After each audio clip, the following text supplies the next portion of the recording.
to help our students prepare to return to ECSU for the spring semester.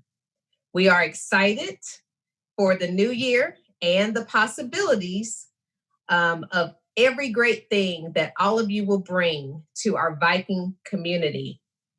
Before I go on, we are announcing tonight a modified academic calendar for the spring semester. This is the first time we are releasing this information. However, it will be followed up tomorrow in writing as a press release, campus release rather, to our campus community, providing this information that you will hear tonight about the modified academic calendar. You will get all of these details in writing, but we'll go ahead and tell you what we're thinking.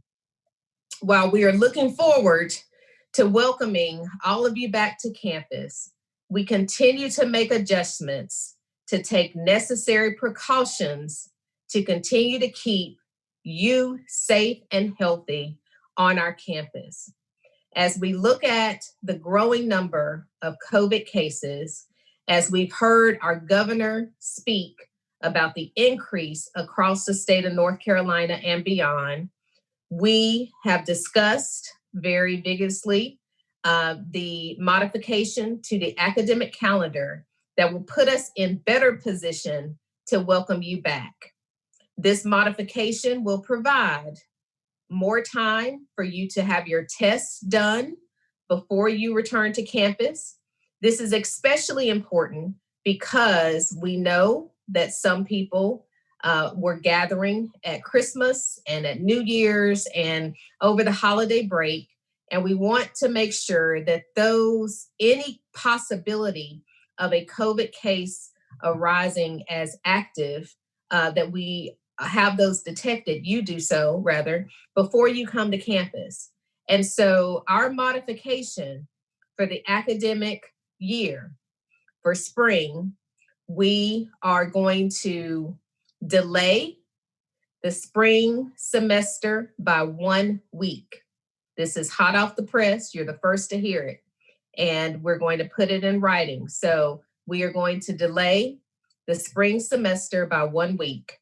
Classes will now begin on Monday, January 25th.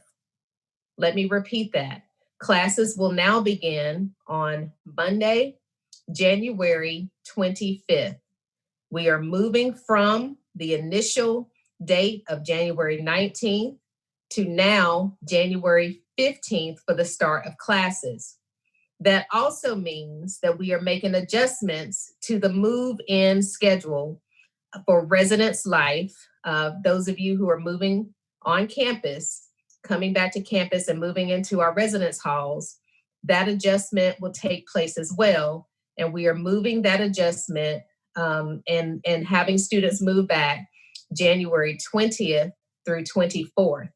I have asked VC Dr. Gary Brown to provide more specific information with you tonight about what that means in regards to the move-in process. However, we are looking at, once we send this out to you in writing, we're starting classes on January 25th. The semester will end on May 7th. We will have commencement now on May 8th. And we will incorporate 3 wellness days within the academic semester. And Provost Dr. Farrah Ward will provide more insight into the specifics behind these dates tonight, as well as this will be written in the correspondence that you will receive as a campus community on tomorrow. So don't worry about, you don't have to take all the detailed notes tonight in regards to the modified schedule, because we will send this out in writing to you on tomorrow. But I wanted you to be the first to know that we have made this decision based on the health and wellness of our campus, based on the fact that we are holding each and every one of you, as well as ourselves, responsible, accountable for doing the right thing in the spring semester, as we were able to do in the fall. And I was quite honored and quite excited about our outcomes for the fall semester based on us all building a culture of expectation and holding each other accountable for washing hands, wearing masks, and social distancing. So, for those of you who returned to campus in the fall, you saw all those changes. You saw those changes that we made on campus to ensure the health and safety of our students, faculty, and staff. Those same changes are going to be maintained during the spring semester. We have updated the signage. We have made sure that the entire campus received a deep cleaning of disinfecting the classrooms, the residence halls, the buildings, the facilities, and we made sure that these things were maintained in accordance with the CDC guidance that was in place and continues to be in place for us to make sure that we have our 3 W's and that we are continuing to clean and sanitize. So tonight's town hall event is to provide information about what to expect this spring semester. Our guests will provide even more detail about the modifications I just mentioned for the spring semester and what you need to prepare for as you plan your arrival on campus and your stay with us, those of you who are staying in the residence halls. So I have invited 2 of my colleagues who are leading efforts in making sure that we're doing those things that are necessary to keep our campus safe.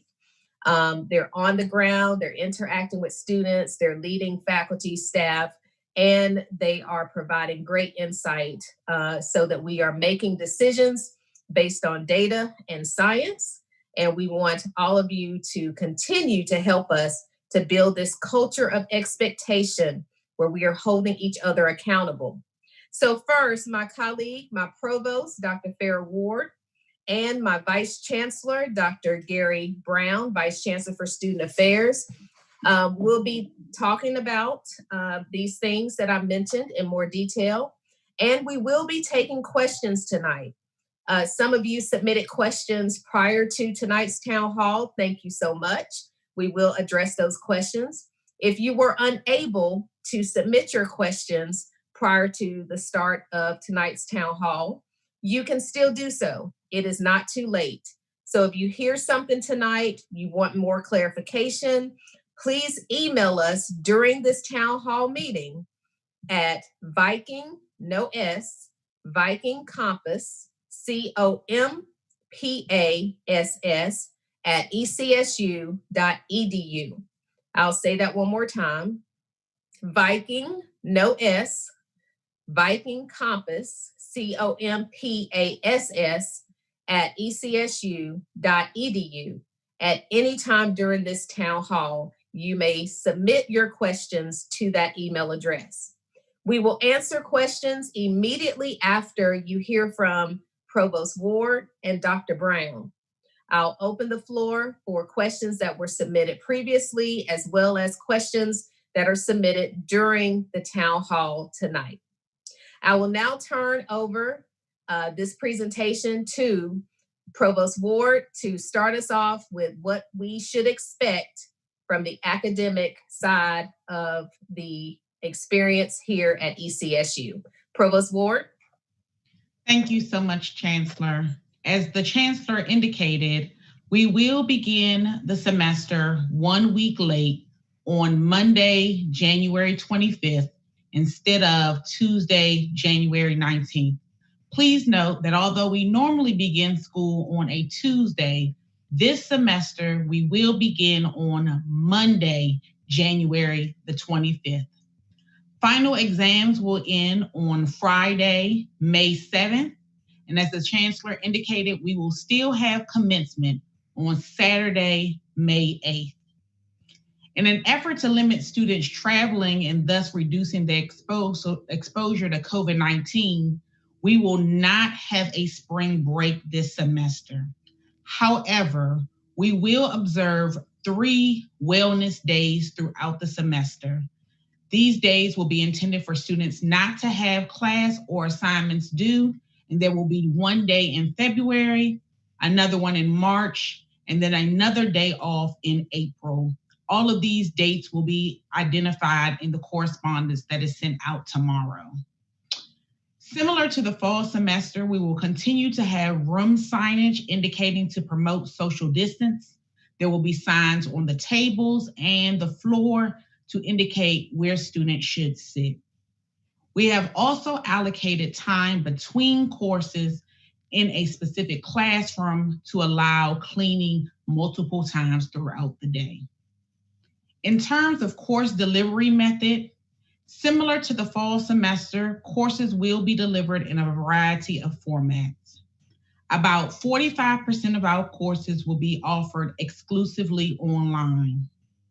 In addition, about 30% of our classes will be offered face-to-face, and another 25% of those courses will be offered via some form of hybrid.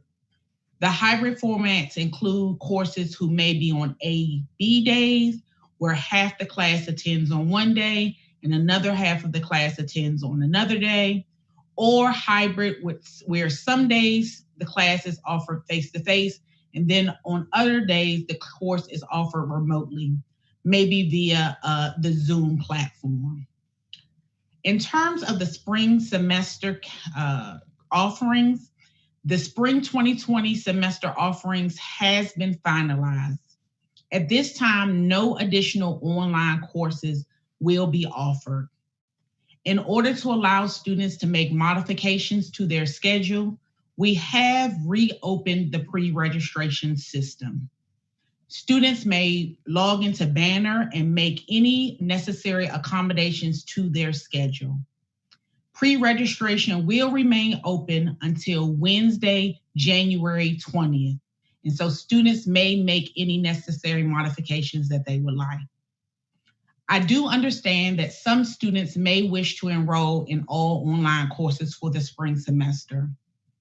Students who do not intend to come to campus have some options.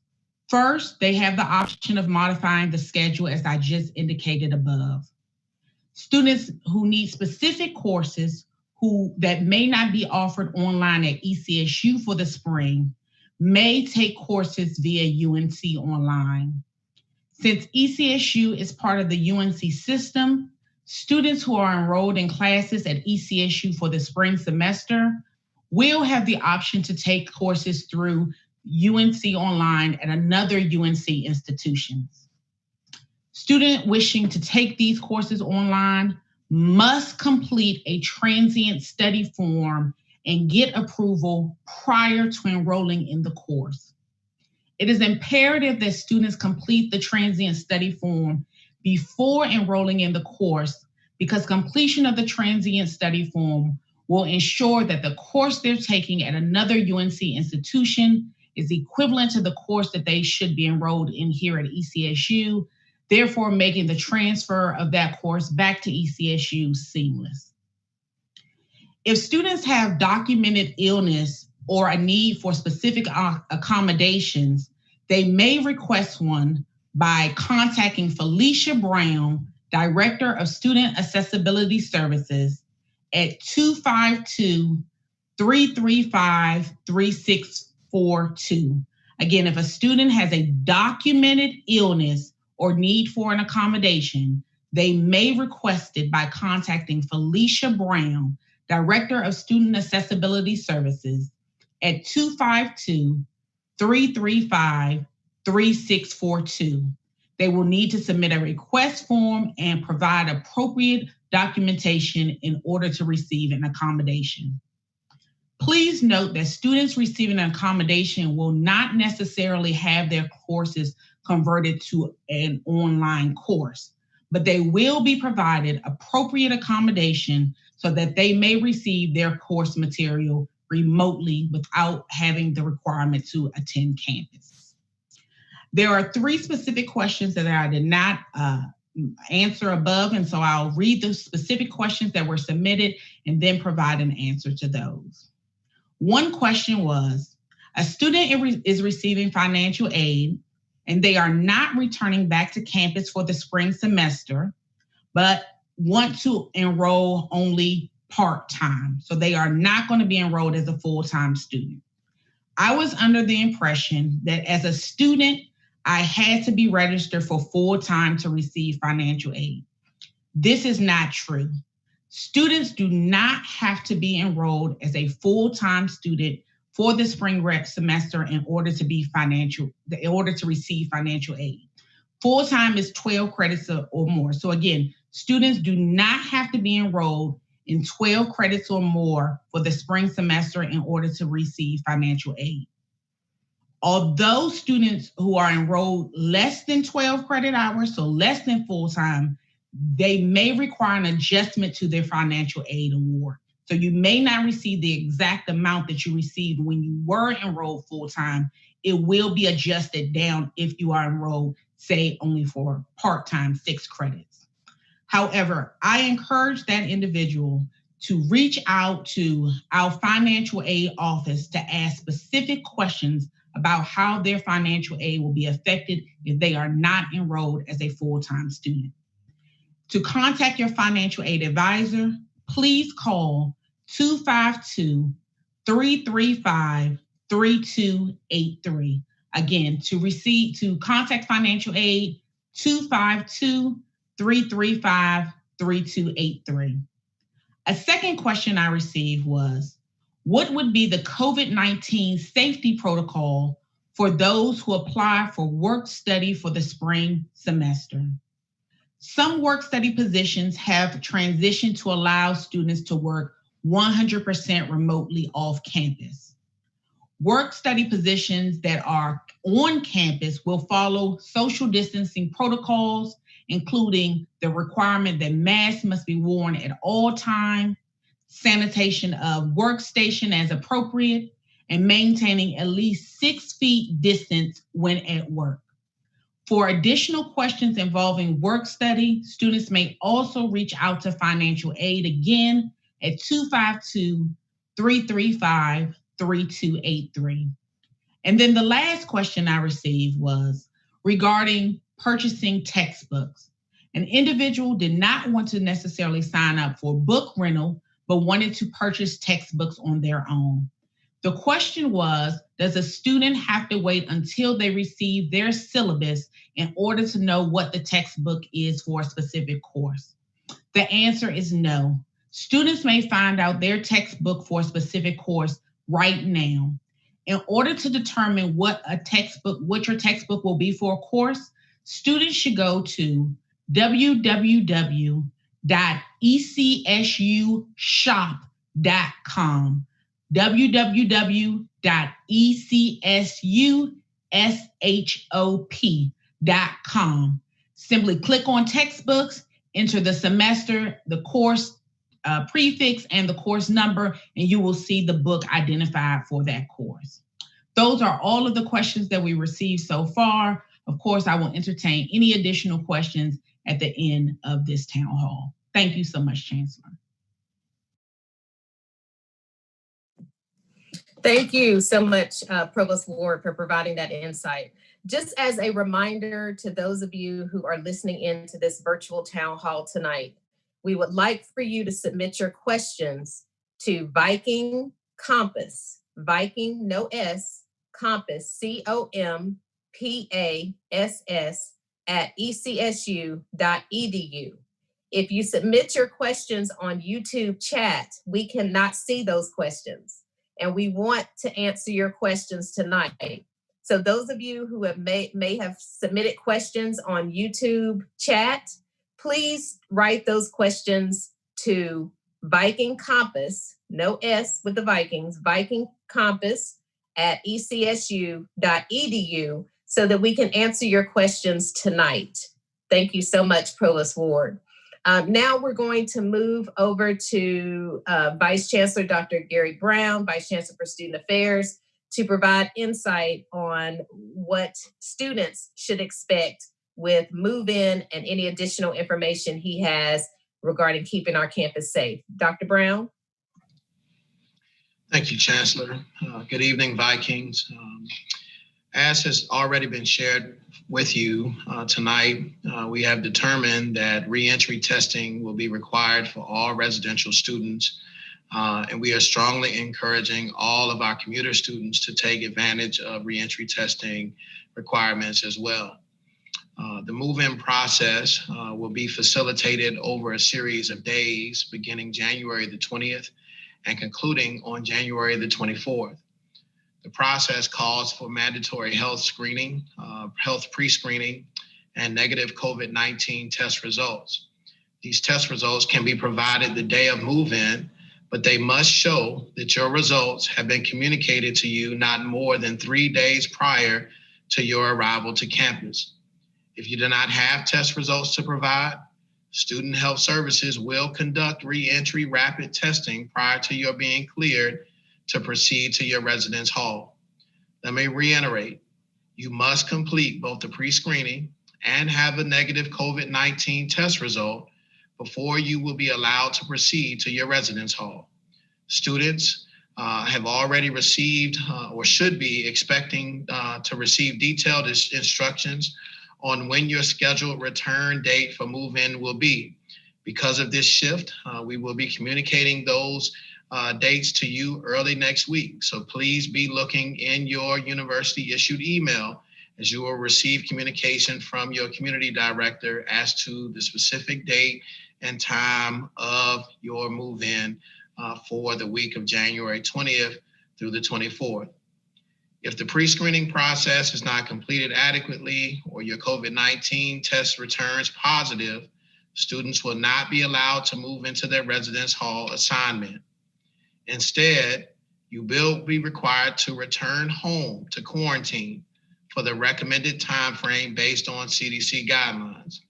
I'll reiterate, if for some reason your pre-screening process is not completed adequately or your COVID-19 test returns positive when you arrive to campus, you will not be allowed to come into the residential space. You will be required to return home to quarantine there for the recommended time frame based on CDC guidelines. That's return home or find somewhere else to quarantine, but you will not be allowed to come into the residential space. Therefore, if for some reason on the date of your move-in, you are experiencing symptoms consistent with COVID-19, if you know that you have been around someone who has tested positive for COVID-19, please do not come to campus. Instead, you should feel free to contact the Dean of Students office at 252-335-2477 or to email the Dean of Students at deanofstudents@ecsu.edu to inform us of your status so that we might communicate to Housing and Residence Life to hold your room assignment, the Division of Academic Affairs related to holding your schedule, and Student Health Services to provide you health support. Again, if on the date of your move-in, you are experiencing symptoms consistent with COVID-19, or if you know that in the days prior to your arrival, you have been in contact with someone who has been exposed to the virus or tested positive for the virus, you should remain home so that you might quarantine there. You should proceed to your medical provider in the place where you're from in order to be tested and to remain home until you garner your test results. In the meantime, if you contact the Dean of Students office, we will provide you the necessary support from a distance to ensure that your room assignment and your classes are held appropriately and to provide you other support. If you test positive upon arrival to campus during the move-in process, you will be required to quarantine, but you will have to quarantine at home. As such, it is imperative that you are attentive to your health and your activity ahead of coming back to school. Now is the time to begin that focus to ensure that your move-in process is a seamless process. I want to give you an overview of what to expect when you arrive here to campus. Again, move-in will happen January 20th through the 24th. You will be pre-scheduled in 2-hour time blocks that are assigned by the Department of Housing and Residence Life. All of our resident assistants, you all will return to campus on January the 19th. You can expect that you will garner an email from your community director or the director of residential life related to your directions. Each student who returns to campus will be allowed 2 guests to assist with moving their items in during move-in. All students must have their ECSU student ID to return to campus. If you do not have your ECSU student ID, you will need to schedule an appointment with auxiliary services. You should have already received an email notification from auxiliary services within the last week via your ECSU email account regarding the process to garnering your student ID. Students can provide documentation upon arrival of negative COVID-19 test results, having been taken no more than 3 days prior to the move-in date. If students are not able to provide the documentation, again, we will provide a rapid antigen test for you upon your arrival, but your test must return negative in order to garner entrance to the residence hall. All students and guests will be temperature checked when you arrive to campus. Only students will be tested. According to CDC guidelines, a person is considered to have a fever with a temperature of 104 degrees Fahrenheit. If for some reason someone in the vehicle that you're riding in tests or their temperature comes back at an elevated rate, all of you will be tested, okay? And if anyone in that car tests positive, we will have to have you to quarantine at home. So it is very imperative that everyone who comes with you and yourselves are attentive to your health on the date in which you're planning to come to campus for move-in. Students and guests will be given a wristband once you are cleared from the testing area. Additionally, a colored sticker will be placed on your ECSU ID card. This is why you really need to have your ECSU ID. Students and guests must keep your wristbands on until you have completed the move-in process in the residence halls.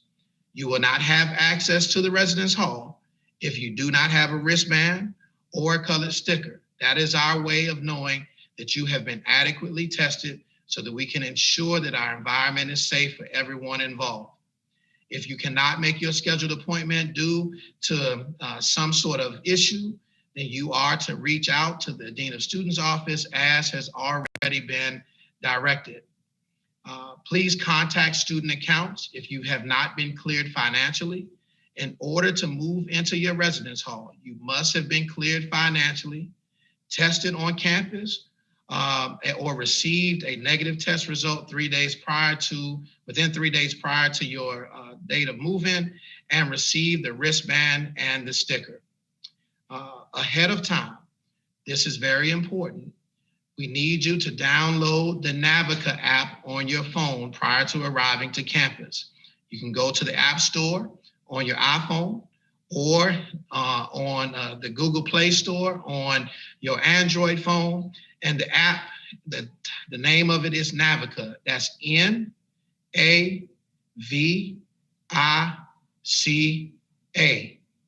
That app is how your results are communicated to you. Downloading it prior to coming to campus is helpful so that there are no delays in the process upon your arrival here. Please arrive to campus on time and only during your scheduled move-in time. You are to remain in your vehicle at all times. But we also want you to remember, turn your vehicle's heat down or cut it off when you arrive to campus to avoid any sort of false temperature reading when we get ready to do your temperature reading. You will enter the campus from the main entrance, which is at 1704 Weeksville Road. That's the main entrance right by the Gilchrist building. Once you are on campus, you will arrive at the ECSU arch. You will see it right in front of you. You'll make a right at the first stop sign to follow around past the Gilchrist Education and Psychology Complex. You'll follow the testing signage, which will guide you to the testing area. The University Police will be there to support you, to direct you the appropriate way. And all testing will take place outside the Mickey L. Burnham Fine Arts Center. University Police will be there to direct some traffic. Students will be tested by Student Health Services medical staff from your vehicles. Guests of students will only be temperature checked.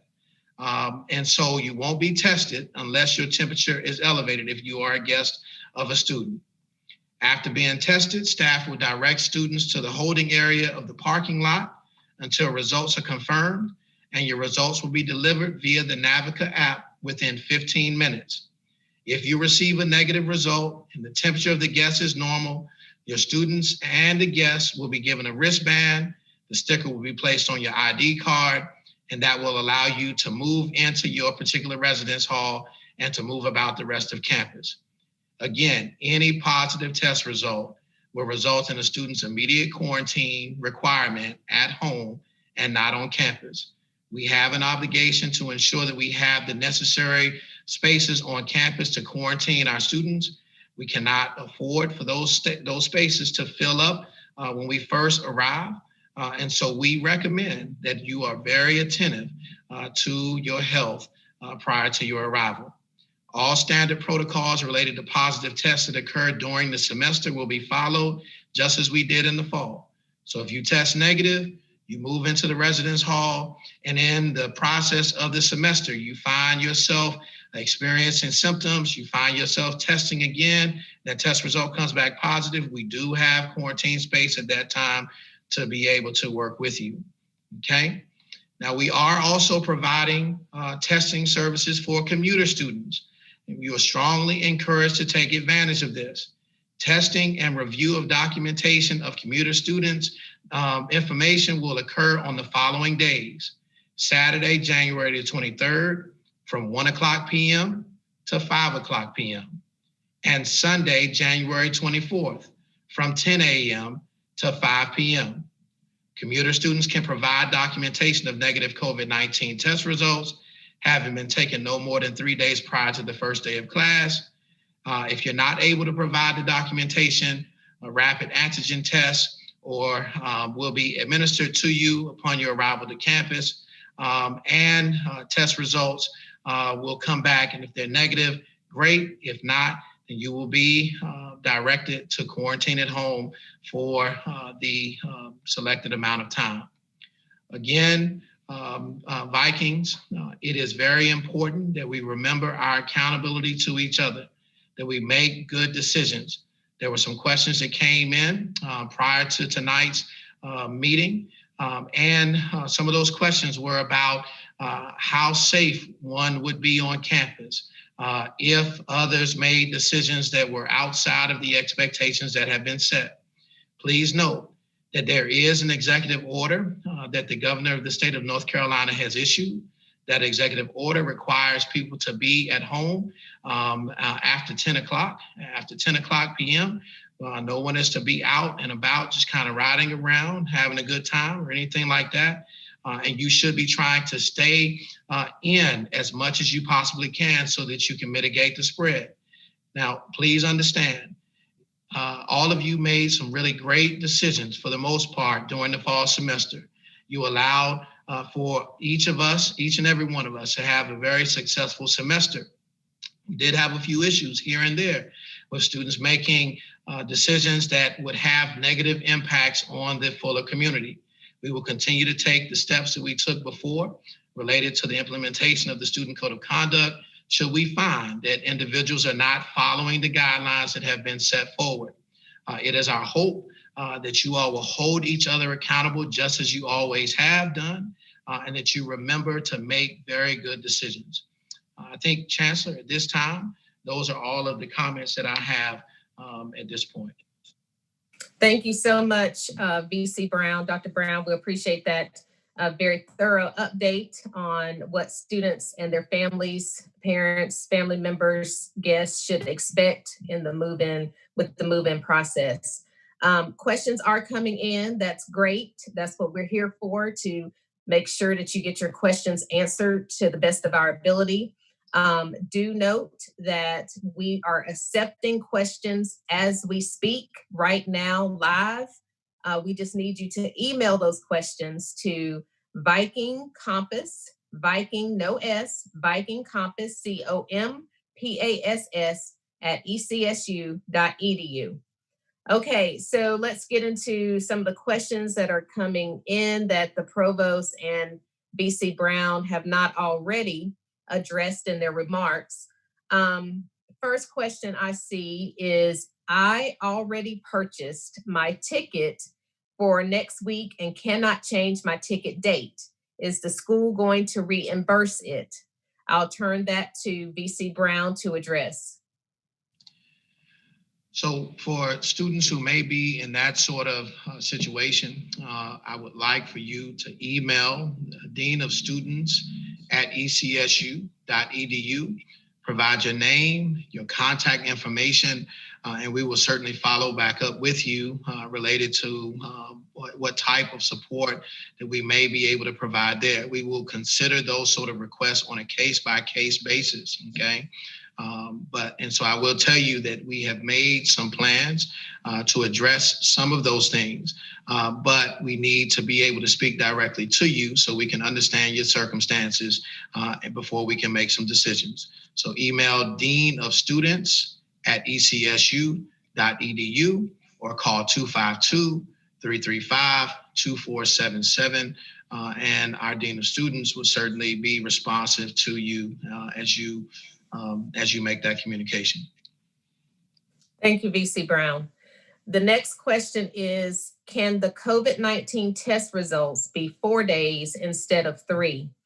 And I'll just say, in being consistent with what is required or what has been recommended with the CDC and other campuses within the UNC system, the 3-day gives us a better window of making sure that you are safe to return to campus. And VC Brown, I'll let you reiterate if there's something additional you want to add to that.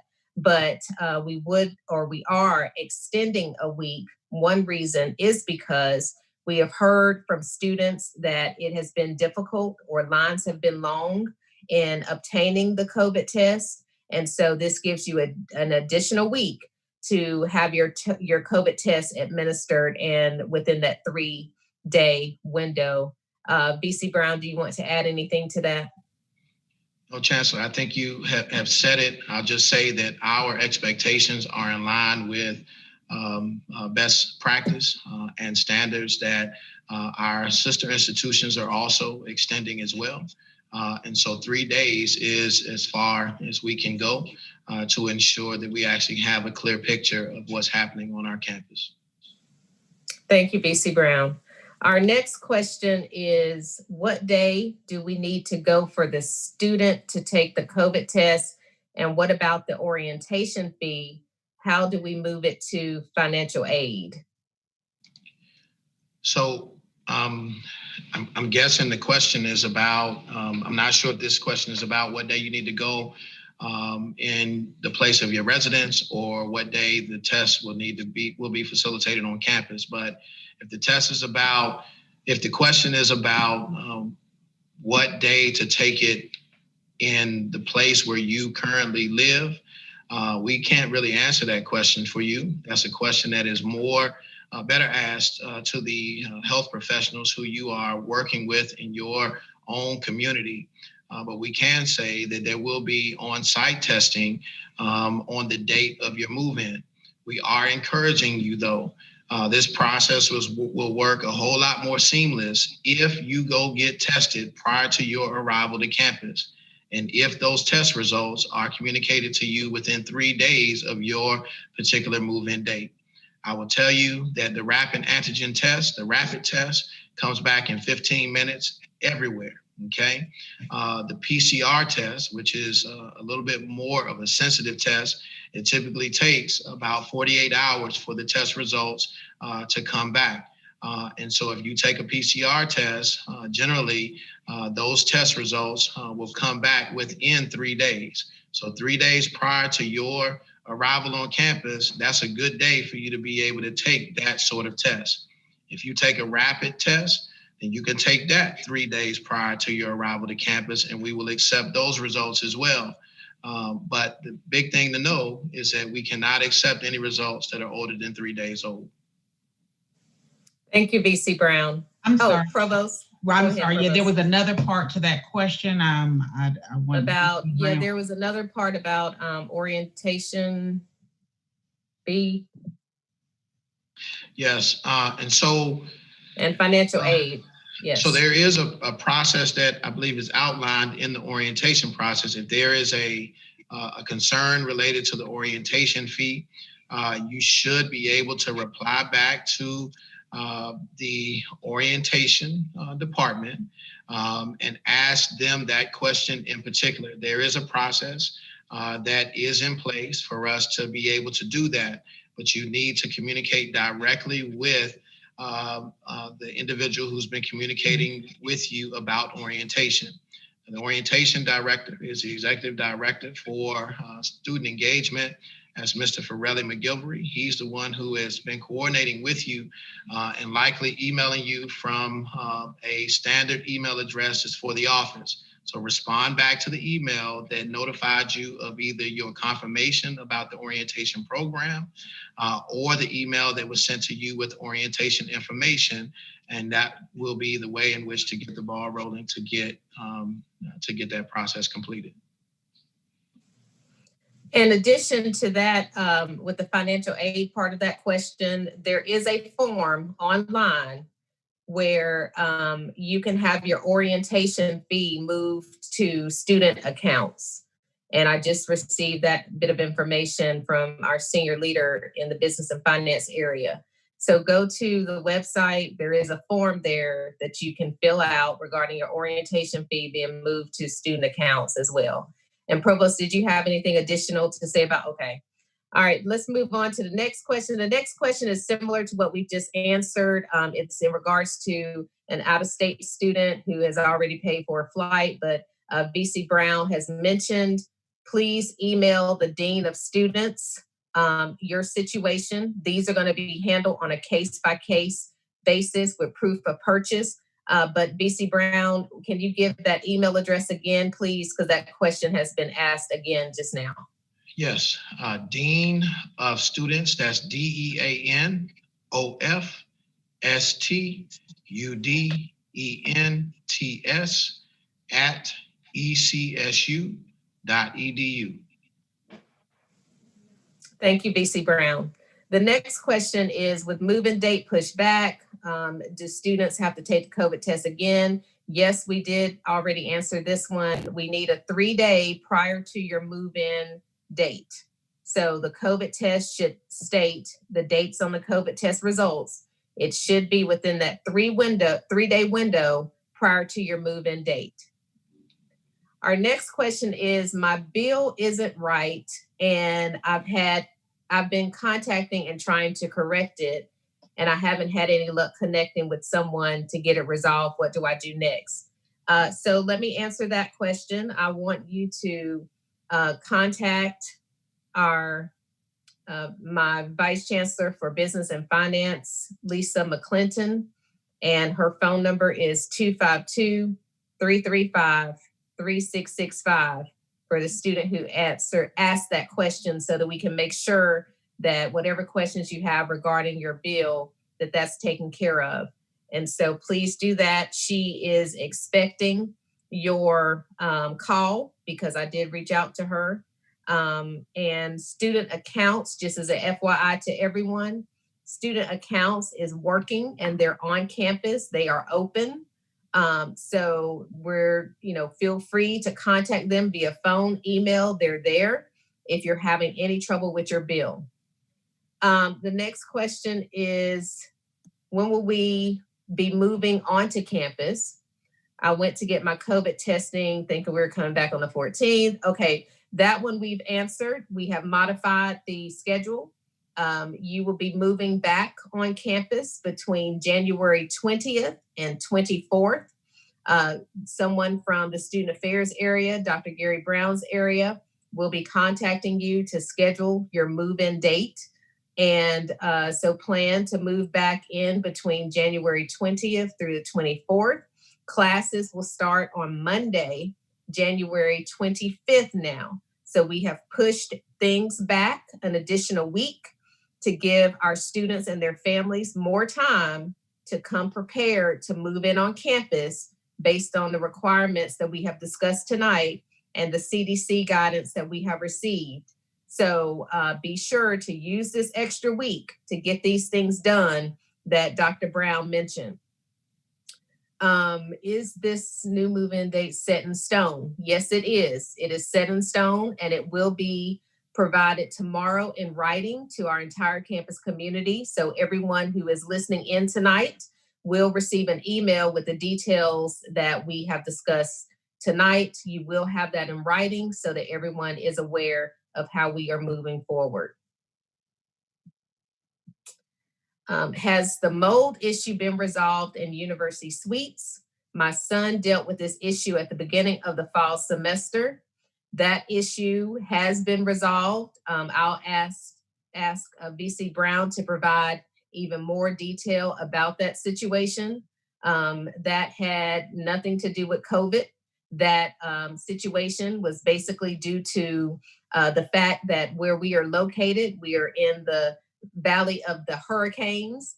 And for parents who have been concerned about that, our Governor Cooper, did approve a $5 million renovation fee of the roofs of some of these buildings on campus that have been damaged due to hurricanes. So we are grateful to have this funding, and there will be construction on some of these buildings to repair those roofs that have been damaged due to the last two major hurricanes and others that the university has been strong in making it through. So VC Brown, do you have anything additional to add to that? Just to add to that, Chancellor, over the break, our facilities unit did go into each residence hall room to do some additional cleaning to ensure that our spaces would be clean and sanitized and safe for students' return. There were no issues reported during that time. And over the next week, staff within the Division of Student Affairs will be doing a room-to-room audit within all of our residence halls, in particular in university suites, to verify that each room is ready to be occupied. And so the issue has been resolved, and we're taking all necessary steps to ensure that there are no residual issues that arise between now and the time in which you all come back to campus. And parents, I would say the key, parents and students, the key to what he just said is we don't know what we don't know, but we do know what we have done to put in place. And until these issues are observed and reported, we don't know, but we will be addressing it as it is being reported. So if your child or students, if you see any evidence of any mold or anything in any of the residence halls, let your RA know. There's a process in place of how to alert us. And what I know is that we're holding everyone accountable for addressing these things as quickly as possible, because the safety of our students is first. And VC Brown knows that and is holding his team accountable to that as well. Are we allowed to get tested on campus when we get there? VC Brown, I know you've addressed this, but do you want to reiterate that part again? Yes, you are allowed to be tested when you arrive to campus. But again, it would help you and others very much if you were to take a proactive approach and try to get tested prior to your arrival. That will ensure that you have as much time as you absolutely need to get moved into your residence hall, and that there are no delays. Thank you, VC Brown. VC Brown, this is another one for you, and I welcome our new students who will be attending Elizabeth City State University this spring. This sounds like a question that one of our new students may have asked. So welcome to the Viking family. But this question is, what about the washing machines and dryers in the residence halls? Do they take quarters? So I've got good news. You won't need quarters for washing machines here at ECSU. Your actual washing and drying fees are already included in the fees that you pay for your residence hall room. And so you go in and use them like you would anywhere else. And so there's no coins or anything like that that's required for your use of our washers and dryers. Thank you, VC Brown. The next question is, what would the steps be to return if you are living off campus as a full-time student? So we outlined prior and just a little bit ago the process, but I'll kind of give you that again. We are providing testing for off-campus students Saturday, January 23rd from 1 to 5 p.m., Sunday, January 24th from 10 a.m. to 5 p.m. You can provide a documentation of negative COVID-19 test results at that time, and those results should be have received no prior than 3 days prior to the first date of classes, which means first day of class is actually the 25th, and so you should have received those results no later than no earlier than actually I think Friday on the 22nd. If you don't have the documentation, we will give a test to you, just like we would give to a residential student, so that we might denote that you have a negative test result, and then we'll give you the sticker to go on the back of your ID card. So please take advantage of the opportunity being presented to you on that Saturday and Sunday prior to the start of classes. Thank you, VC Brown. Next question is, I don't want to go home on the account of my roommate getting sick. Am I able to remain alone in my room by myself in University Towers? How many COVID tests are we taking in all? So I can't tell you that we would allow you to remain in your particular residence hall room alone if for some reason your roommate ended up testing positive for COVID, because as long as we allow you to remain in that particular space, you could be putting others at risk. And so we'll follow our standard protocol to move you into the quarantine spaces that we have already identified. We actually have, going into this semester, 49 quarantine spaces. We actually started last semester, I think, with 25. We were able to increase as the semester went along to about 37. We ended at the very end with 45, and we now have 49 that we're going to be bringing online for this semester. So we're trying our very best to make sure that we have the necessary spaces for us. And so we would trust that you would follow the directive that our student health professionals give to you if for some reason that was your circumstance. As for how many COVID tests you'll take in all, we will be running a surveillance testing program. We have hopes of being able to test everyone within our residence community at least once during this semester. But we will have to see. So I can't tell you that you're going to have 2, 3, 4 tests in a semester. Some of it is about how much you avail yourself, because the surveillance testing program is actually voluntary. You'll receive some notice from student health as to the date and time in which you've been scheduled to come by and take a test at student health, so that we might be able to get ahead of any issues that might arise. And so we'll go from there. But initially, there's one test that we need you to take. That's the one that has the negative result that's received no more than 3 days prior to your arrival to campus, or the negative test result that you get once you arrive on campus. So right now, let's just focus on the one. If you can give us the one, then that gets the ball rolling to ensure that you'll have a successful semester. Thank you, VC Brown. And that one should be within that 3-day window prior to you moving back on campus. The next question is, what if we aren't able to get tested at home?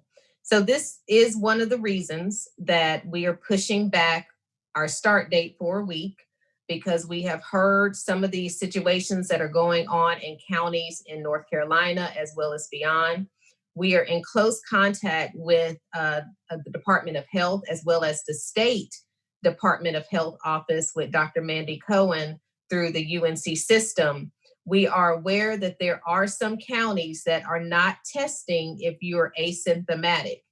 If you live in one of those counties, we can, of course, tell that you are in one of those counties that may not be testing due to being asymptomatic. We will, as Dr. Brown mentioned, have testing on campus. However, we only want to limit that to those students who are coming from those counties that may not be offering asymptomatic testing. So others of you, the counties that we know are testing everyone, the expectation is you will come to campus with your test results within that 3-day window. Our next question is for our provost. If your COVID test is positive and you are currently enrolled in classes if you're currently enrolled in classes not online, how would this affect the start date and workload? As VC Brown indicated, if for some reason you do have a positive test, you will notify the Dean of Students. If you're on campus, of course, we will already know that. And then we will work together to make sure that your faculty are notified about your quarantining, and we will make sure that you received your coursework. So there will be accommodations. Your courses will not automatically go 100% online, but we will make sure that you receive your course material so that you will not be behind. Thank you, Provost. Next question is new student orientation. I'm not quite sure if we addressed this yet, so either one of you can chime in, but is it going to be rescheduled? And what do those dates look like for those students who are already signed up for new student orientation? So new student orientation is actually a virtual experience. And so the date of new student orientation will remain the same as has already been planned.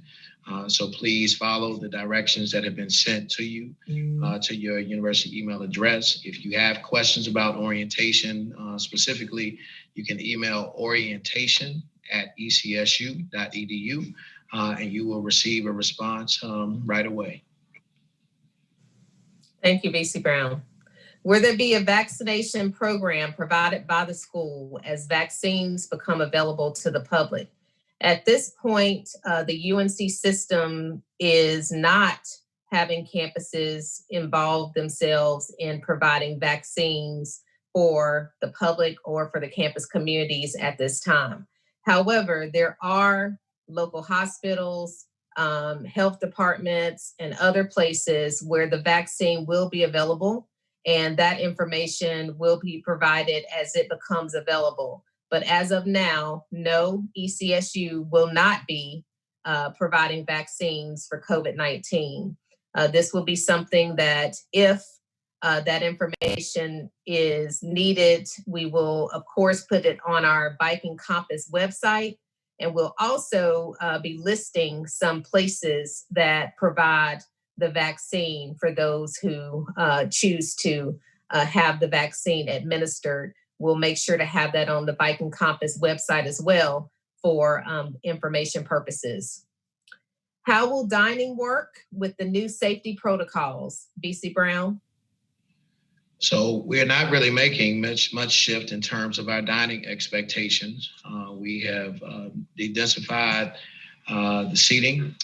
There are limited seating capacities in all of our dining facilities and dining areas. There will be takeout process just as it was on last semester.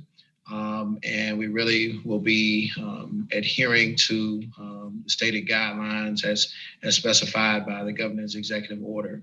And so we'll continue to offer dining in the same way that we did during the fall, which means that you can go get a takeout plate, you can get a tray, what have you, and take it back to your room or find somewhere else to sit. But there is very limited seating in both the cafeteria as well as the Vikings Grill area. Thank you, VC Brown.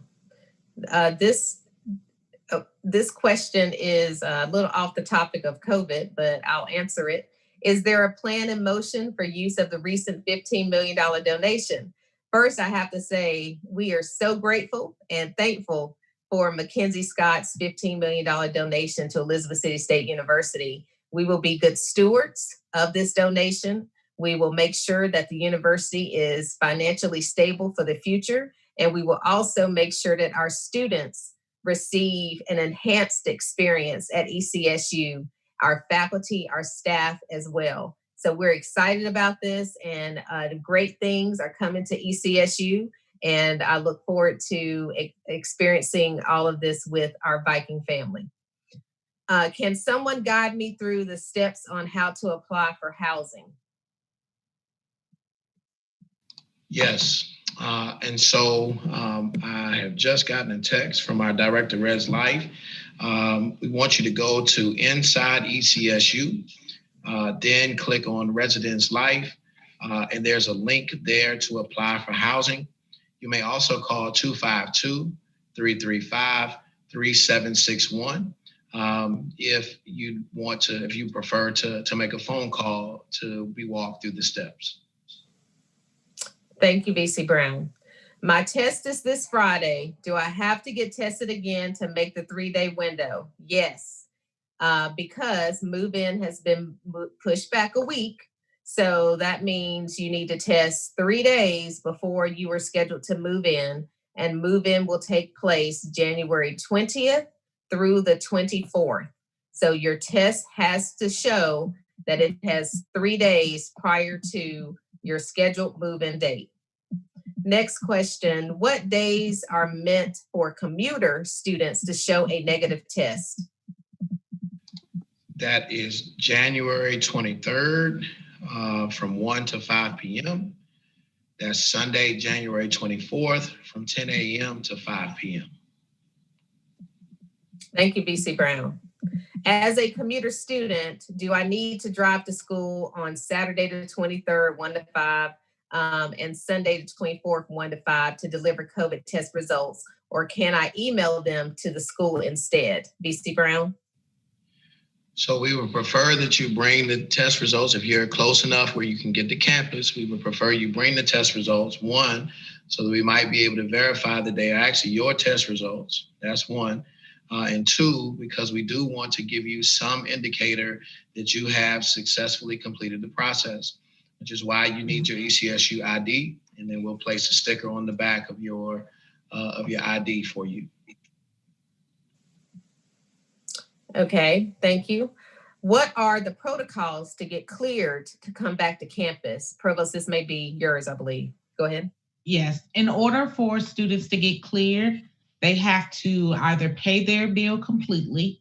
If they have financial aid, they would have to accept their terms and conditions of their financial aid, or they can set up a payment plan. And to set up a payment plan, students just need to go to student accounts, and then they click on make a payment, and they can pay with any credit card. There's no charge to pay their bill online, or if they want to set up a payment plan, they can also contact student accounts at 252-335-3471. Again, to set up a payment plan, they can contact student accounts at 252-335-3471. But to get cleared, you must have your bill satisfied, or you must have set up a payment plan. Thank you, Provost. Next question is, with move-in date pushback, will classes start later? The answer is yes. Classes will start on January 25th, and that is a Monday. Unlike years past where we've started on a Tuesday, we will start on Monday, January 25th. The other part of the question is, or will they start online? There are three different ways of instruction, so it will fall according to however that class is scheduled, whether it be online, in person, or hybrid. And Provost, do you have anything you want to specify with that based on what I just said? No, I would just reiterate, again, I know that some people may have friends that go to other institutions, and so there are a lot of different models for the spring semester. But at ECSU, we will start classes on Monday, January 25th. If you have a face-to-face class that meets on a Monday, you will attend the face-to-face class on that Monday, January 25th. If you have online courses, then you will have your first online course. You can log in on Monday, January 25th. Thank you. This is for you, VC Brown. What is the visitation process for this semester? I know last semester it went from only having one visitor per room to being cut entirely. VC Brown, can you address that, please? Yes, there will be no visitation this spring. And that is really for us to maintain as safe environment as we possibly can. That's no external visitation. That's no room-to-room visitation either. Okay, really and truly, this pandemic has highlighted the fact that when individuals kind of gather in enclosed spaces, it increases the risk. And so we want you all to adhere to those expectations as much as possible. If you need to gather, you want to fellowship with friends, there are places across the campus where that can be done in a socially distant sort of way. But in truth, your rooms are not designed to have lots of people in them. If you have a double, they're designed to have 2 people there, and those rooms actually meet CDC guidelines related to distance and the like. But any more students in those spaces other than that would not be in your best interest. So there will be no visitation this semester. We will continue to monitor what it is happening across the state, and going forward, if there is a need to shift that. But initially, there will be no visitation, and we will let you know if something should change. Thank you. Thank you, VC Brown. Next question is, good evening. This is a new transfer student. So welcome, new transfer students. Welcome to ECSU. Welcome to the Viking family. Thank you for this question. It says, I don't know if this question has already been answered, but is the school still allowing students to attend campus this coming semester despite COVID-19? The answer is yes. We are still offering the residential experience. And we are also, of course, working closely with our commuter students to make sure their experience goes well and is positive. So yes, we are still offering an opportunity for students to attend campus and come to campus, whether you're residential or you're attending in-person courses. And the provost talked a little bit about the various ways of instruction that we're offering, both in-person, online, and hybrid ways of instruction. So welcome new transfer students and new students in general. Looking forward to meeting you all. Our next question is, most of my classes are online, all but 2. I wanted to do school remotely due to COVID. I know I was able to do classes through UNC, but is it possible that I took only those 2 classes through this institution and kept the rest of my classes with ECSU? And Provost, I'll let you handle that one. I believe the question is, can the student take, and the number, 3 classes through ECSU and then 2 classes through UNC online? Regardless of the mix, as long as you are enrolled in a course at ECSU and you are an ECSU student, you may take additional courses this semester through UNC online at another institution. Thank you, Provost. Next question, are the COVID guidelines alike from the governor's request? So the COVID guidelines that we are using are from the CDC and also insight based on data and science from our state Department of Health and Human Services. The governor's executive order basically at this time in North Carolina is saying that there is a stay-at-home mandate, executive order in place for anyone who lives or resides in North Carolina for 10 p.m. So that means everyone stay at their residence or wherever they're going to stay for the night up until after 10 p.m. To adhere and be in compliance with this order. So 10 o'clock p.m., that's when the stay-at-home order goes in place in North Carolina. So that's a bit different than the CDC guidelines, but we're all expected to comply with the governor's executive order. The next question is, if I am not able to get online classes or UNC classes, then will I be forced to move back in on campus? What other options do I have?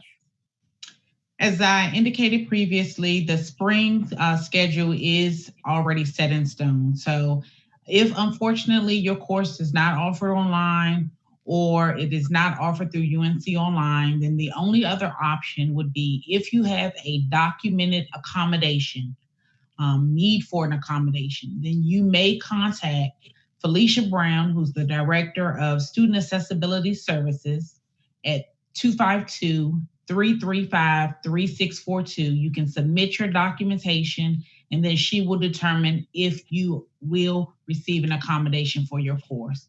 If you don't have a documented accommodation and the course is not offered through ECSU Online and is not offered through UNC Online, then you will not be able to enroll in an online course this semester.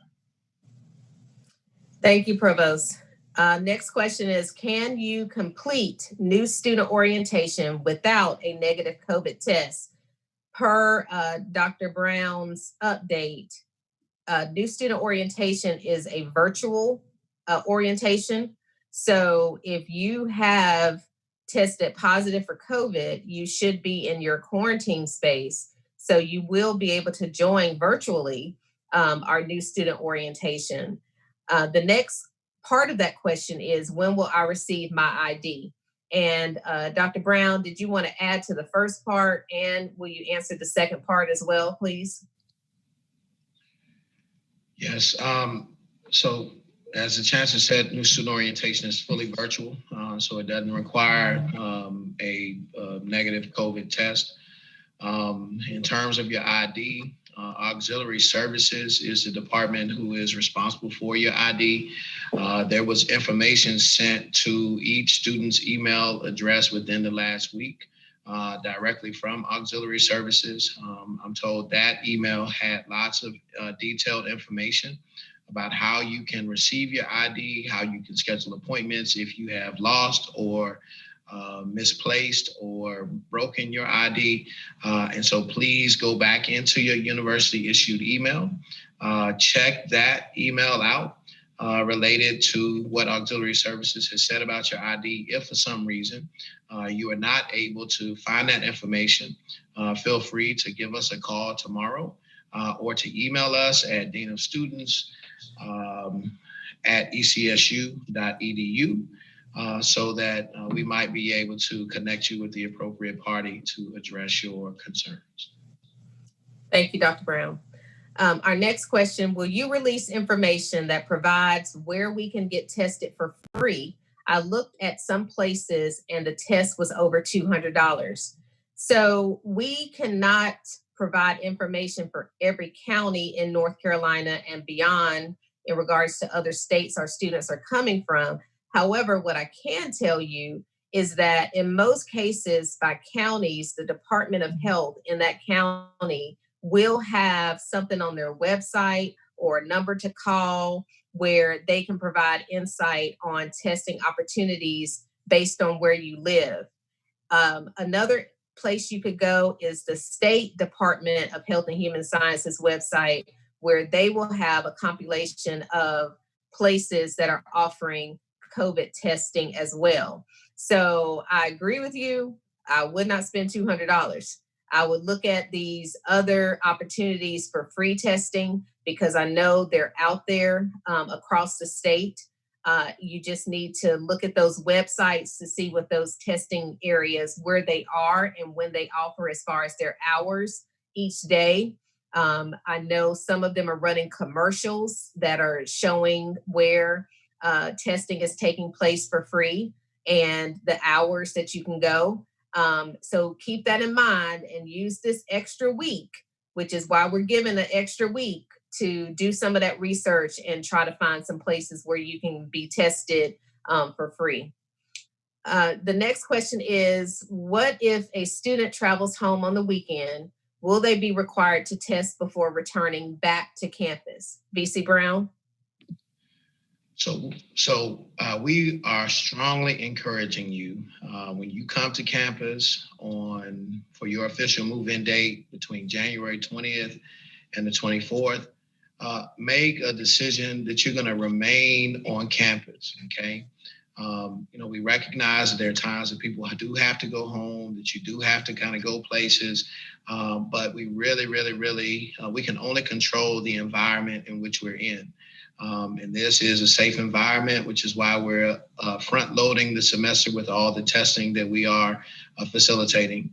Now, student health will provide testing for students who want it or desire it.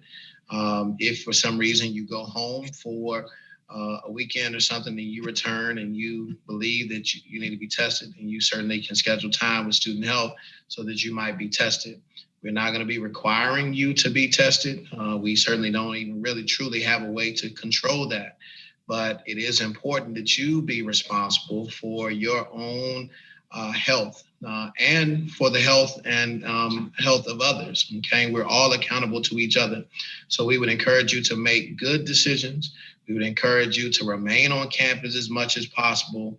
We would encourage you not to put yourself in a position where your health is compromised, nor the health of others is compromised either. And just to add to that, I know, or I believe that is what made all the difference for us in the fall, is building this culture of expectation, holding each other accountable for doing the right thing. That's what really made us experience a successful response to minimizing the spread of COVID on our campus. And we want to do that again for the spring. And I believe our students, based on what I saw in the fall, they are ready to make this happen again and to do the right thing and to keep each other safe and keep our broader campus community safe. So thank you all who did that in the fall and made it good for everyone. And I hope and pray that you were focused on doing the same thing this spring to keep our campus community safe as well. So thank you, VC Brown, for that response. Next question, could you repeat the information about move-in dates? So move-in dates, we have shifted our academic calendar back a week. Move-in dates will be January 20th through the 24th, and classes will start on January 25th, which is a Monday. Again, move-in dates are January 20th through the 24th, and classes will start on January 25th. We have moved back 1 week, move in and the start of class, to give you more time to get your testing done and to be prepared to move onto campus very successfully as we abide by our CDC guidelines and keeping our campus community safe. Next question is, for students who might not feel safe attending classes face-to-face, are professors mandated to have online options for a course they will be teaching? And Provost, I know you talked about this, but you want to address this one as well? Faculty are not mandated to have an online option for the courses that they are teaching. Again, if students have a documented illness or need for an accommodation, they can request the accommodation by contacting Felicia Brown at 252-335-3642. That will be the only instance where faculty will have to give an option for the student receiving their course material. Again, the course will not be converted to 100% online. They will just have to ensure that proper accommodations will be made so that students will get the course material. Thank you, Provost. Next question, what if our test results do not come back in time of our move-in date? That's why you have an extra week. Your test results must be back and must show that you have provided a negative result within 3 days of your move-in date. Okay, so that's why use this extra week to your benefit, making sure that you have that negative result. If you have been around someone recently who has tested positive and you get a positive test, wait a few days, go test again to see if it remains positive or if it's negative. And so you need to give yourself some time there. And that's why we're giving you an extra week to prepare so that you are able to move in on campus based on that negative result that you get. So yes, please make sure that you give yourself, you use this extra week wisely in making sure that you test and provide that when you show up on campus to move in, that negative test result. So with the move-in dates being pushed back, will there still be room switches as well? And VC Brown, I'll let you address that from Residence Life standpoint. Typically, room changes occur about a month into each semester. And so you will receive guidance around the room change timeframe and how to make those sort of requests upon your arrival back to campus. But that process will not begin at the very beginning of the semester. It will likely start sometime in the month of February going into the month of March, if there will be room changes. And room changes are based on availability. And certainly we won't be kind of making decisions just haphazardly at that time. So we encourage your patience, and we also, encourage you to settle in, get to know your roommates, okay? Negotiate your relationships, set expectations for what's supposed to happen in your space. Because I recognize that many times those room changes are based on folks not really liking who it is that they've been assigned to live with. But if you just give each other an opportunity and a chance, negotiate some of those things, have some open and honest conversation, you'll find that the experience can be very, very helpful. And some lifelong relationships may be birthed in that time frame. All right. Thank you. Thank you, VC Brown. Next question. Will the bookstore be open all weekend for book pickup since we are starting classes on a Monday? Provost, do you have any insight? Go ahead. Students they may have already received a pickup time. They will receive a modified email with an additional pickup time so that students may pick up their books before the beginning of classes. So when you receive the email, there will be a specific window where students are expected to go pick up their books. Please arrive during that window. That will help ensure that all students don't show up at one time and we can continue to maintain our social distancing. So again, please check your emails. You'll receive a modified email with a specific pickup time on when you can go to the bookstore to pick up your textbooks. Thank you, Provost. VC Brown, you addressed this earlier, but I think it's good to reiterate for our commuter students. This question is, as a commuter student, do I have to get a COVID test to go to class? So we are strongly encouraging our commuters to be tested. We are not mandating or making a requirement that you must, but we are strongly encouraging you to do so, to know your status, to know whether or not you have it, because that's the only way that we'll be able to kind of ensure the safest environment. The only students who we're truly requiring that you must be tested are our residential students because of how close in close contact you'll be with each other in the residence halls. But we are strongly encouraging commuters to be tested during the dates that have already been given. That's January 23rd from 1 to 5, January 24th from 10 to 5. Thank you, VC Brown. And also commuter students, we had the kit that was provided if you were enrolled in the fall that had the thermometers in there and other things to utilize. So if you feel as though you're not feeling well, have a temperature, then that's when you make the decision that you need to stay home and get tested before you even come to campus. So, just keeping that in mind, that we're looking out for each other and trying to do the right thing. And that starts with understanding how you feel. And if you have any symptoms or have been around someone with COVID, just don't come to class. Let someone know that you're going to be tested. And if it comes back positive, we'll be there to help you work through that on the academic side. Next question. What would the protocol be if we were to completely go into shutdown mode? Well, it would be similar to what was experienced in the spring when the pandemic started in spring of 20. When the pandemic started, we had to pivot to completely online. And so if something was to happen where we saw our numbers increasing significantly to the point where the spread was just uncontrollable on campus or within the community, then a decision like that would be made, and we would have to pivot to all online. We were not experiencing that, or we did not experience that in the fall, which we are grateful for because our students were still able to have some experience being on campus in the residence halls, and they did a great job with that to the best of their ability under the circumstances.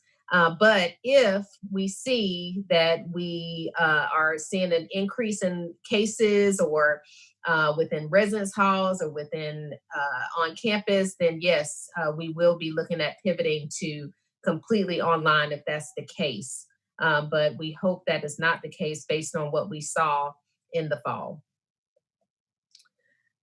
Will the Student Center be able to be used? Yes, our buildings will continue to be open, but they will be open under the expectation of the protocols provided by CDC guidance in regards to social distancing and washing hands and things like that. So our facilities will be open, as BC Brown mentioned. So there are places where students will still be able to gather safely with social distancing and other things outside of being in the residence hall in the room itself.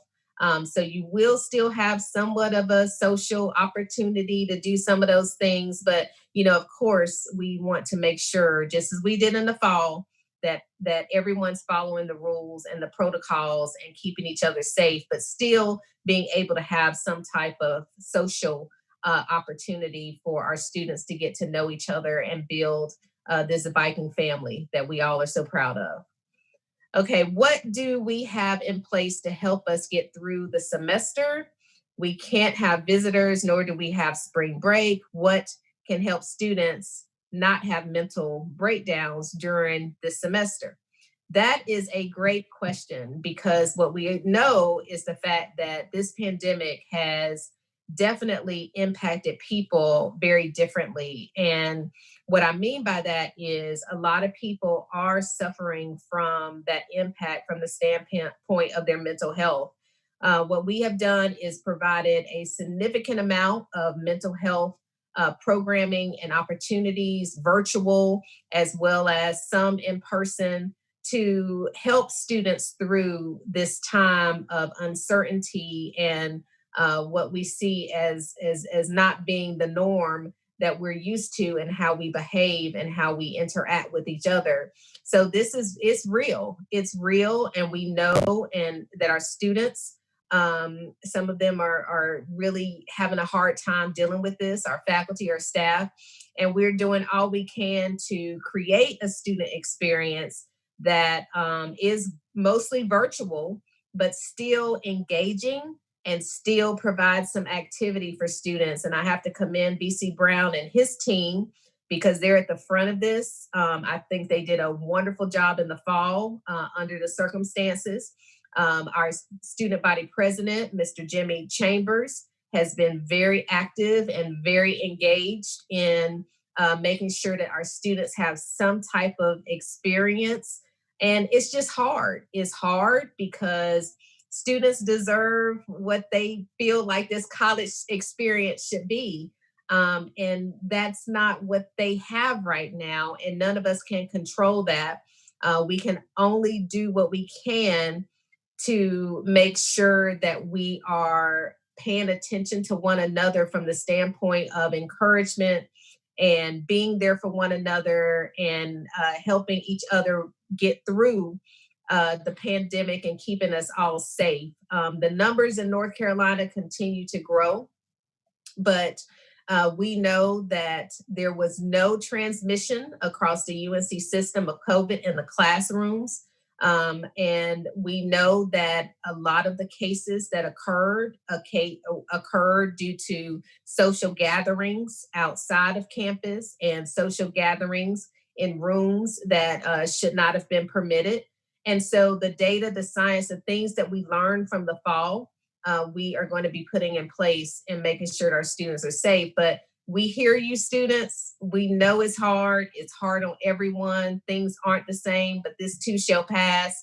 And I'm excited about getting through this together and celebrating on the other end of it when we have some sense of normalcy. But our team our student affairs team led by Dr. Brown are doing a phenomenal job with what they can do. And I tell you that under these circumstances, they have really done an awesome job in the fall. And I look forward to their creativity and the things they're going to do to involve our students for the spring. Our next question, what was the 3-day test that was mentioned throughout the session?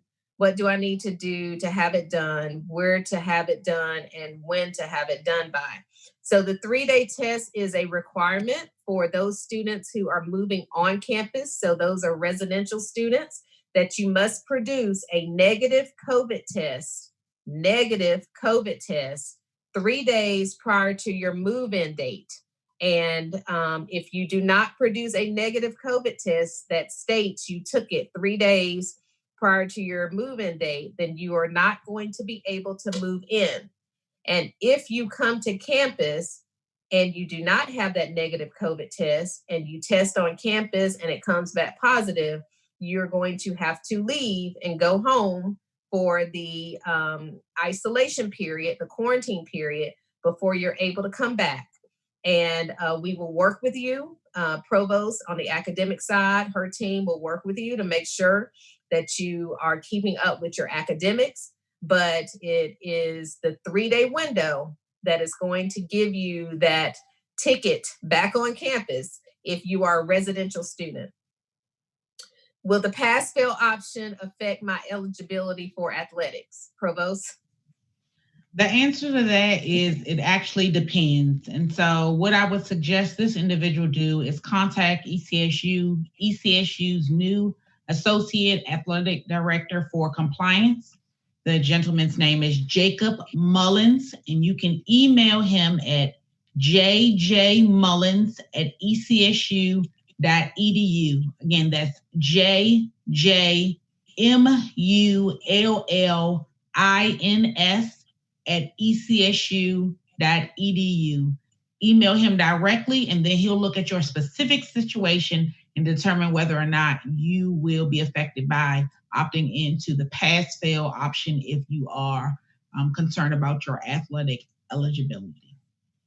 Thank you, Provost.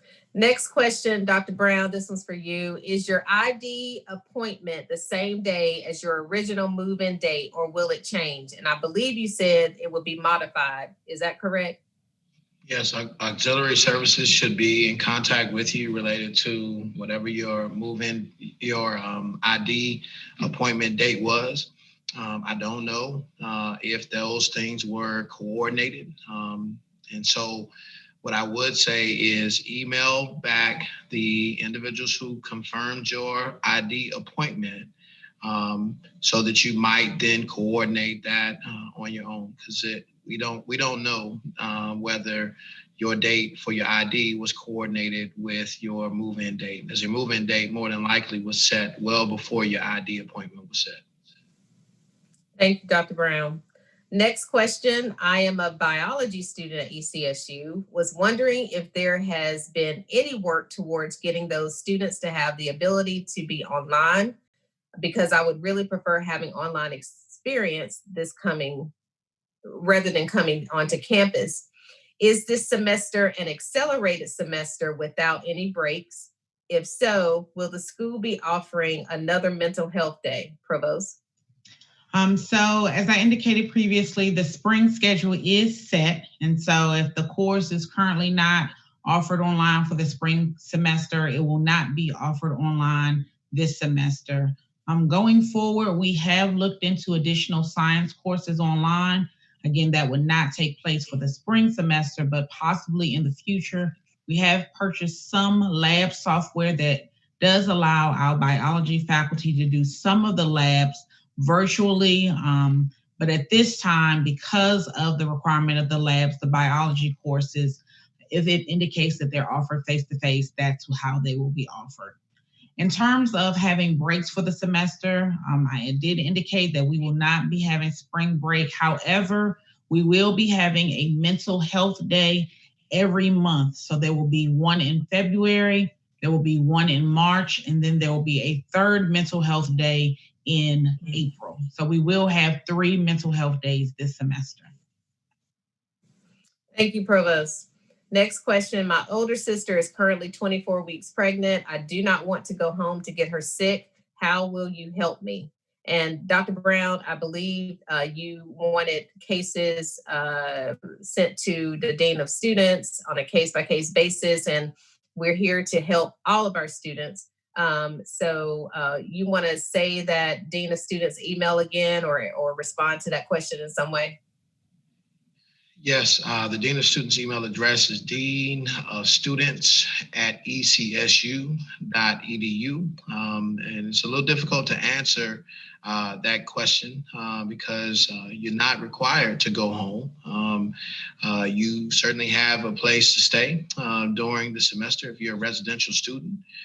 And so, we encourage you to do so and to use the technology that exists around us to keep connected with your family. Zoom, FaceTime, several other software tools that are available to you to be able to do that. Although we do recognize that nothing beats kind of being in person with someone right next to you, but we do want you to be safe. But if there's something we can help you with directly, feel free to email that email address that email address I just gave you, and we'll be sure to follow up.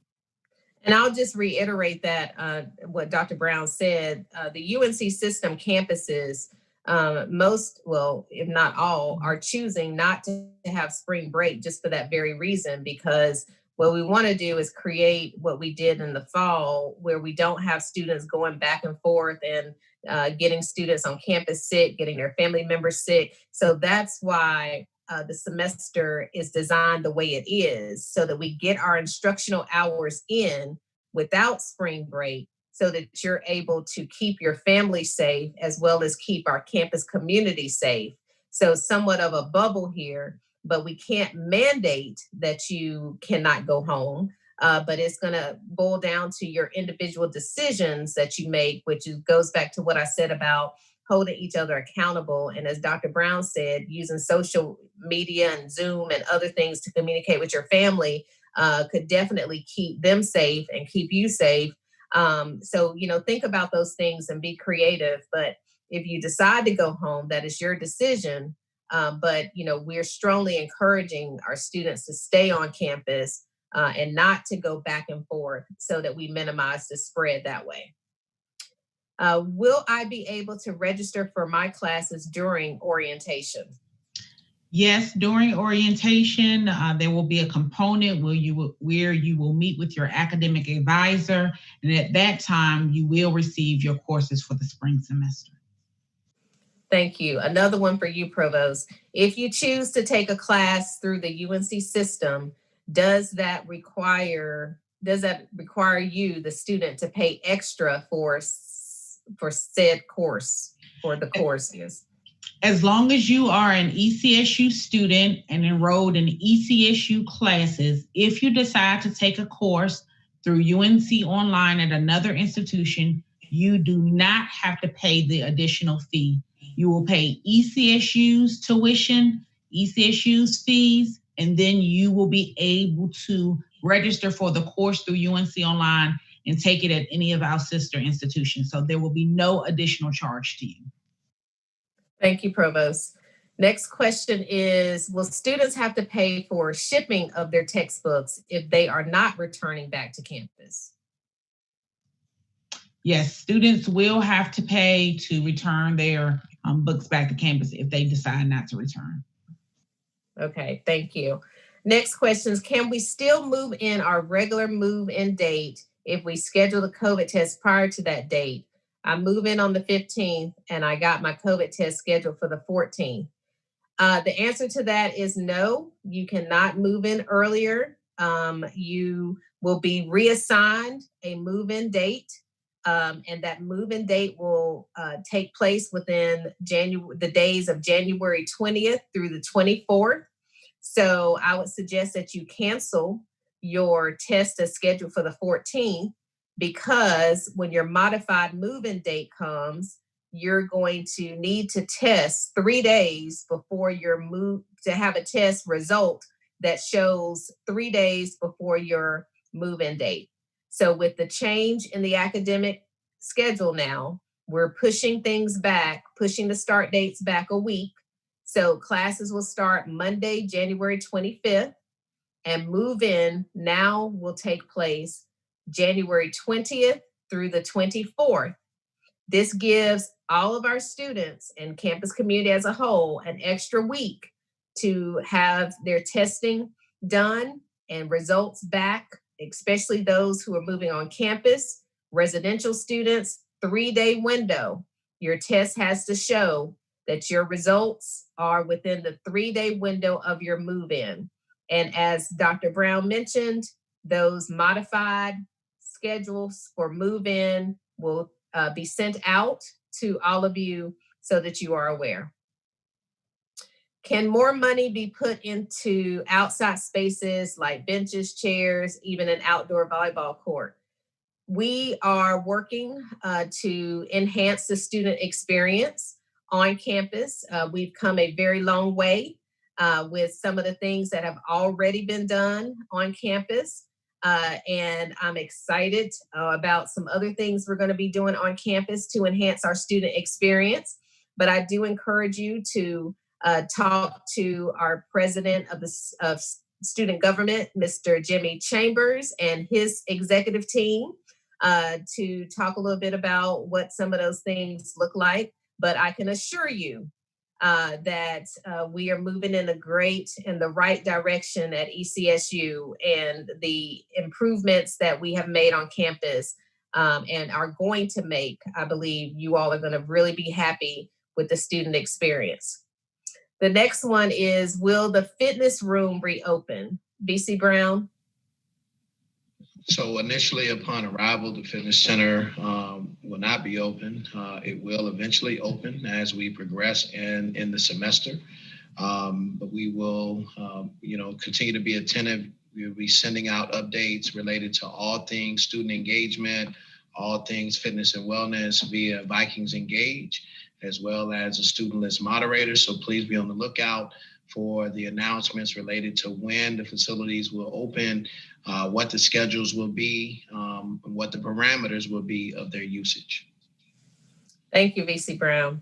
Next question, if we were to go on shutdown and go home and finish online, will the school offer no refund at all?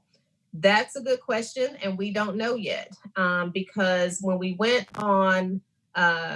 shifted to online in March of 20, because of the start of the pandemic, we were able to, as a system, the UNC system, and we are one of 17 within the UNC system, make decisions around reimbursements of housing and dining.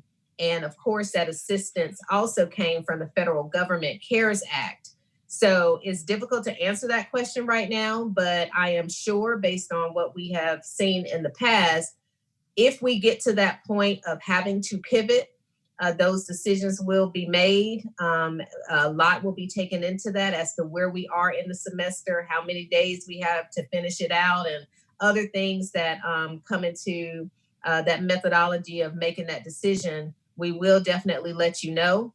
But I am focused on us not shutting down, because we're going to do what we did in the fall and hold each other accountable and build a culture of expectation where we are doing the right thing, wearing our masks, which are still required, and washing our hands and social distancing. And that's how we're going to make it through the semester.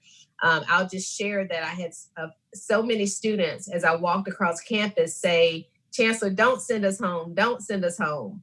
And, I love my students. I love all of you. And those of you I haven't met yet, I look forward to meeting you and welcoming you to campus. But it is not our intention to send you home or shut down. But it is our responsibility to help you understand that we have to hold each other accountable and doing the right thing. And we don't have to worry about being sent home if we all do that. And we have proven to have done that in the fall. Even though some universities were not able to continue on, we were, and we were able to do so successfully with a low number of positive cases, and we addressed those as they came, and we were able to minimize the spread. So I want to see that happen again in the spring of 21. So last question is, will the field be open for outdoor workouts? And I'll let VC Brown add to this as well. But, as VC Brown said in his presentation, we want the students to be able to gather on campus because they're not going to be able to gather in their rooms because of, having a roommate in there. So we want you to be able to gather on campus, but we want you to keep in mind that there is still a mandate for wearing masks and social distancing and washing hands. So if you are working out outdoors, work out. We want you to stay physically fit. It does help with mental health when you're able to work out, but do so and make the right decisions. Do so if you're working out with your friend, put that distance between the two of you. You can still see each other. You can still work out, but make sure that you're keeping each other safe. Look out for one another. And that's what's so important. So I believe those fields, those open spaces, those places on campus, as VC Brown mentioned, where students are able to gather, do so, but do so understanding that the decisions you make definitely will impact how our campus is responding to minimizing the spread of COVID. And that's where you have to hold each other accountable. We all have to hold each other accountable as a campus community. And that's the only way we're going to be able to make it happen. So VC Brown, any additional comments in regards to that question? Well, Chancellor, I think that's the perfect response. Outside is always open. We just want you to be safe in using outside, just like you would inside. Exactly. So this has been a wonderful conversation. I never thought that we would have been on for almost 2 hours, but VC Brown, Provost, and myself have been very committed to making sure that we answered every question we got. And I tell you, we got a lot of them tonight. And that's a good thing because we want everyone to feel as though no question is a dumb question or a stupid question. Every question matters. We want to provide the insight that's going to help you be prepared so there are no surprises when you show up to campus, and just let you know that we're here for you. And we don't know what we don't know, but you let us know. And you ask us if you don't know, if you need clarification. Again, I want to thank Provost Ward for her leadership on the academic side. I want to thank Vice Chancellor Dr. Karrie Brown for his leadership on the student affairs side. I definitely have an awesome team.